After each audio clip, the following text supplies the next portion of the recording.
This time 5 years ago, I was feeling pretty nervous because I had received this tip off when I was on holiday in New Zealand on Boxing Day in 2019, where I was told by a very, very good source that Harry and Meghan had made this decision and had communicated with Prince Charles, he was Prince Charles at the time, that they wanted to leave the royal family but have this half in, half out relationship. And I did what a journalist does, which is find out exactly what's true, corroborate the story with numerous sources. But my editor, because I was executive editor at The Sun, but my editor, a guy called Tony Gallagher, who's now the editor of the Times of London, said to me, Dan, amazing, but I'm not going to run this story unless you get it confirmed. So I had to go to Harry and Meghan's people. And that set off a chain of events which resulted in them actually going to the Queen and saying, we want to announce this ourselves because we want to scupper the Sun from running the story. So it was very, very nervous time because obviously this was a very big story, but we did run our front page, we're off, and a lot of the details in that story, Lady C, stand. I revealed that Harry and Meghan were prepared to give up their royal titles, that they were going to go to Canada, although, of course, that was obviously just really a stopgap measure because in March 2020, I then revealed that Hollywood, here we come. And then after I ran the story, they posted their botched announcement on Instagram, which tried to really bribe the Queen and King Charles into giving them exactly what they wanted, a terrible way to negotiate with someone who's such a respected figure. But the next day, we ran the headline, which I think has become most famous around the world, Megxit, inventing this term, which would go on to be included as one of the new words of the year in the Collins Dictionary for 2020. But it's really interesting, Lady C, isn't it, looking back, because Harry and Meghan really did think that they were going to really blackball the Queen into doing something that she had no intention of doing. It's been 5 years since Megxit, and now the real story is coming to light. Meghan Markle and Prince Harry never intended to serve as working royals. According to Lady Colin Campbell, their exit wasn't about escaping a toxic environment. It was about securing power, influence, and massive Hollywood deals. Think about it. Meghan and Harry wanted to have one foot in the palace and the other in Hollywood. That's like demanding a US government salary while running a personal business on the side. That's not how duty works, and Queen Elizabeth knew it. So when the royals told them no special treatment, they threw a tantrum and went straight to the media. Let's be real here. This was a power move. By announcing their departure before consulting the Queen, Meghan and Harry tried to blackmail the monarchy into giving them what they wanted. But guess what? The Queen didn't play their game. Instead, she made it clear, you're either in or you're out. And we all know how that ended. Oh, yes. It was their objective. Well, it was Meghan's objective, and Harry went along with it, that she would lay down the law to the Queen, and the Queen would have absolutely no choice but to go along with it. And remember, Dan, this had been in the planning for some considerable length of time, because they had, and really they is Meghan, because Harry doesn't have the brain power or the discipline, had created the Royal Sussex website and had trademarked absolutely everything, including Tampax with the royal cipher on it, sort of thing. I mean, they had trademarked hundreds of items that they would be flogging via this royal website. And so this had been in the planning for some considerable length of time. And the Lord Land King of Arms, on behalf of the Queen, thwarted it by saying you can't be half in and half out. Well, that was directly from the Queen. And Harry would like the world to believe that when the Lord Lion or Sir Edward, as he then was, who was her private secretary, said something that they were hijacking the Queen, and the Queen really wanted to encourage Harry and Meghan to do everything that they wanted to do, which of course was utter rubbish. But but Meghan really thought that if she laid down the law to the Queen and strong jawed her, that the Queen was going to relent. And I mean, she's very manipulative, and it really was uh, defiant, and it was laying down the gauntlet. It was a form of blackmail that she hoped the Queen would allow, and of course the Queen didn't allow it. Now this is where things get even more disturbing. Lady Colin Campbell straight up says that Meghan Markle used race as a weapon, not just against the royal family but against anyone who criticized her. And let's be real, this has been her strategy from day one. That Oprah interview, that was a calculated hit job. Meghan never named names, never provided evidence, but she knew exactly what she was doing, painting the royal family as racist oppressors so that the media and woke elites would rally behind her. The Queen wasn't playing games. That response, recollections may vary, was probably the politest way of calling Meghan out for lying. And guess what? Later reports showed that Meghan's accusations were misleading. Even Oprah had to clarify that the so-called racist royal wasn't the Queen or Prince Philip.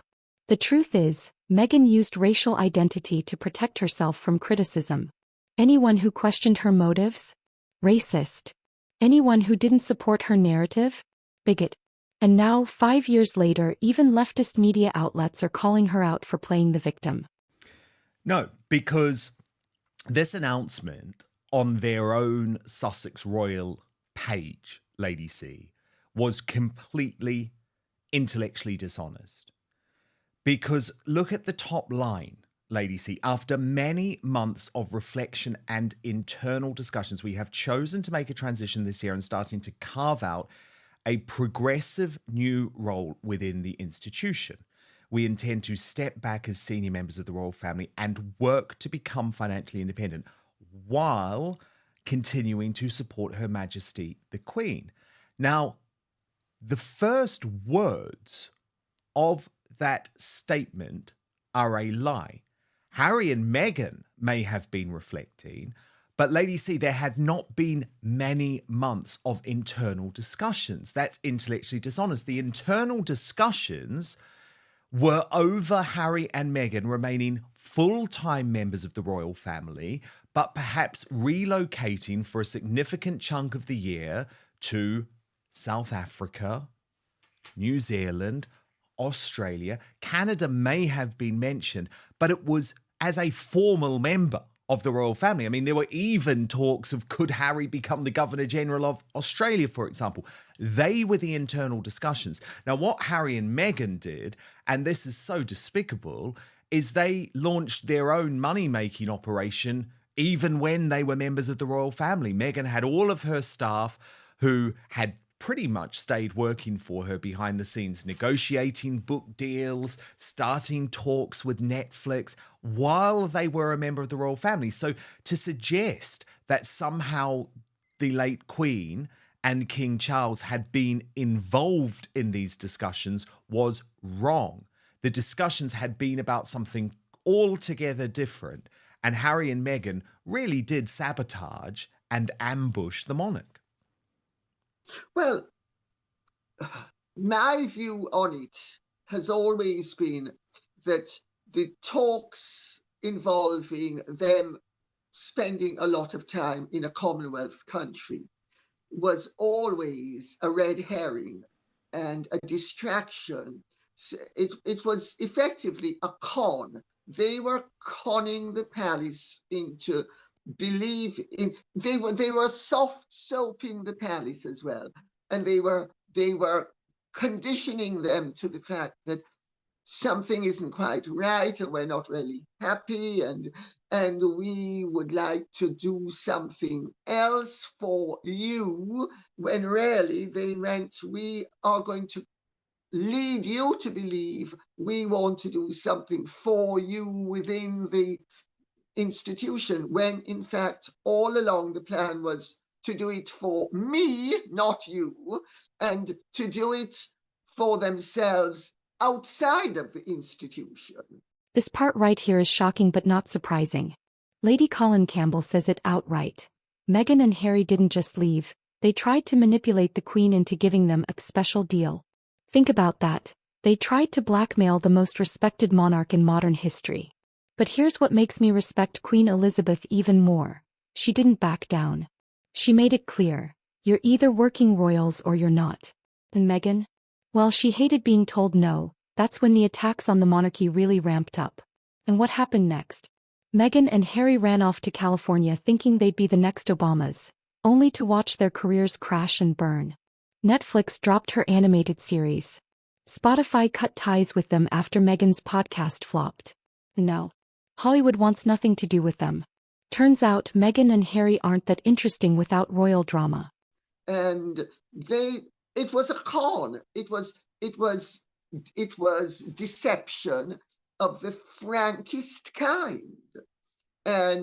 But Harry understood, and Meghan, for all her claims that she didn't really understand the royal way, she understood it well enough to know that if she played the "we'll be in the Commonwealth" card, and we'll be doing our royal duties there, that would open the door, and then they would pip them at the post with, "Well, actually, we've changed our minds, and really it shows a degree of not only dishonesty but naivety, that and it shows to what extent Meghan truly believes that she is cleverer than she is, and she can dupe anybody, because this had to have been her idea, although he obviously had input, because he's the one who understood how the system works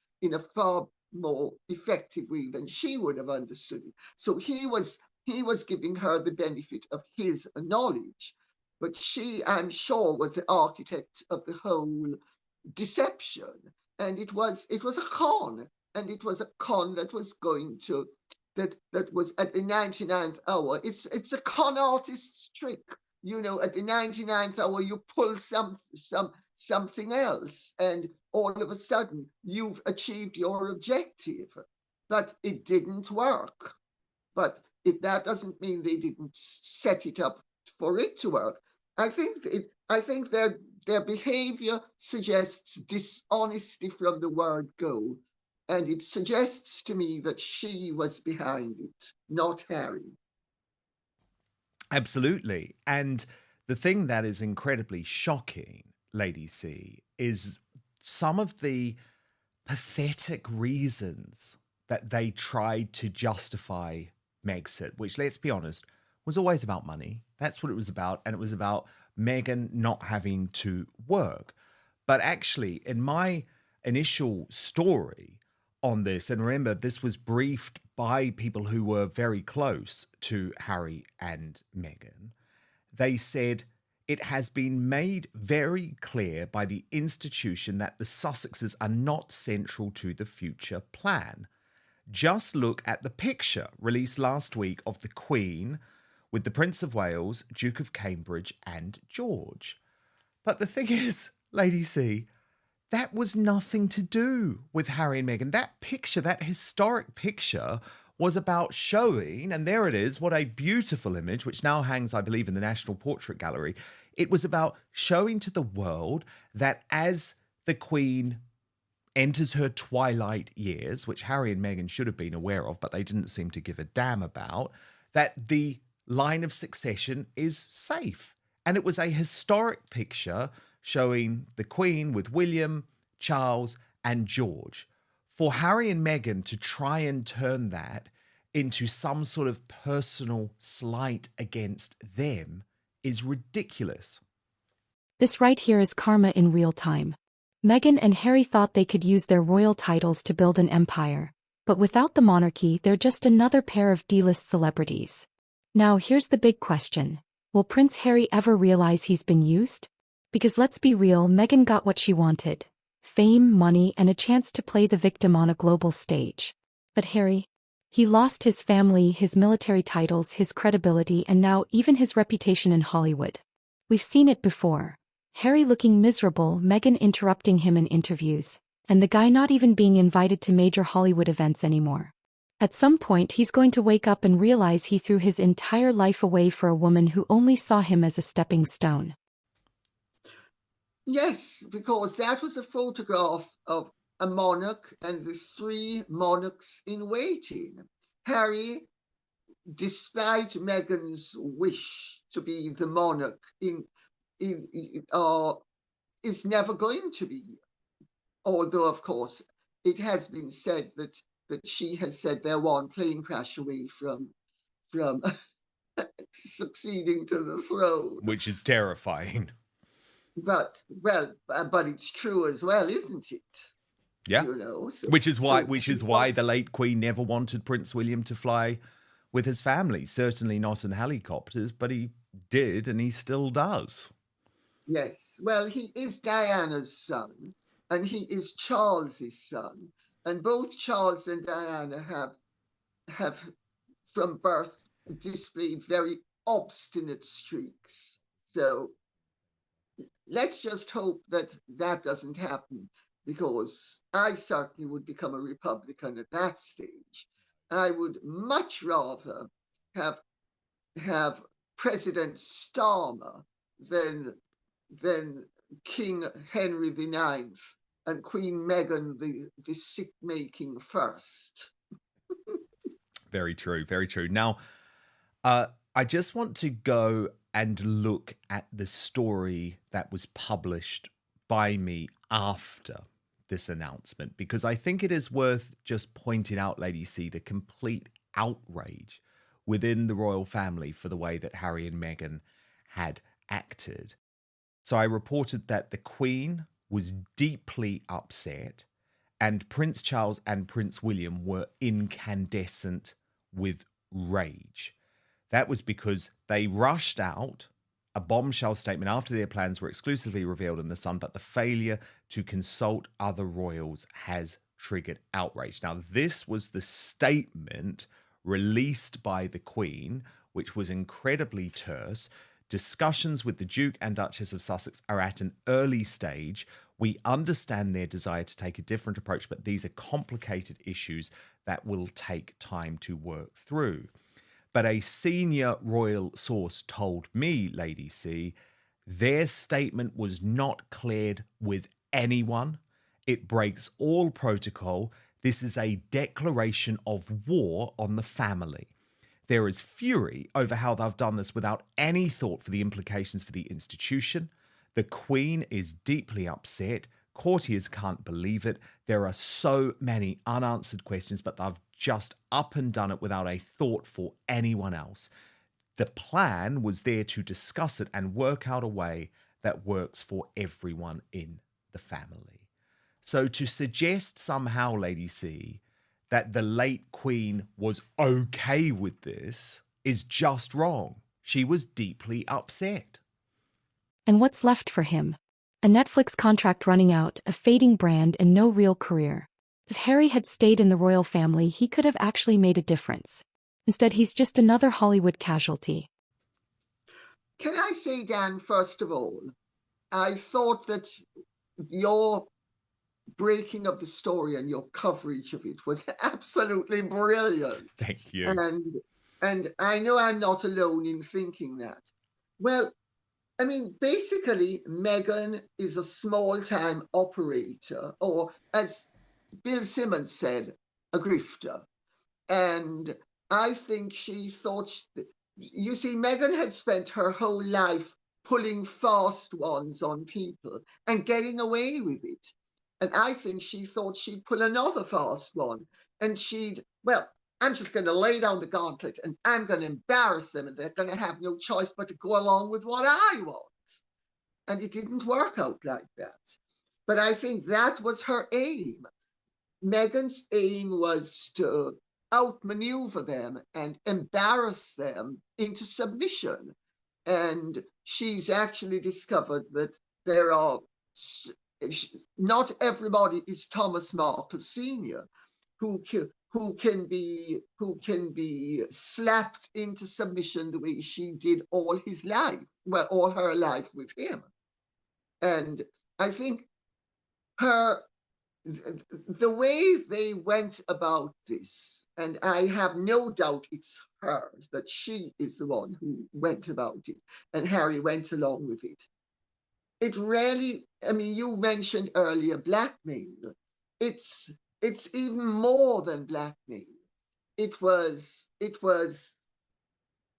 I'm an adept chess player and I'm gonna show you who the queen is. Who do you think you are, you broken down 90-something-year-old white woman? I'm going to show you that I'm a proud, confident woman of color, and that color is going to trump you in this instance. And I think that had Meghan not been a woman of color, I do not think she would have had the unmitigated gall to do what she did. But I think she played the race card all along, and she thought she was going to be safe outmaneuvering them because the race card would protect her. And Yes. initially it did, but it in the long run, of course, the Queen and the royal institution has known how to bide its time, and that time will throttle her, and time has proven that it does throttle people, and it's throttling her. What do you think? Will Harry ever wake up, or is he stuck in Meghan's web forever? Let me know what you think.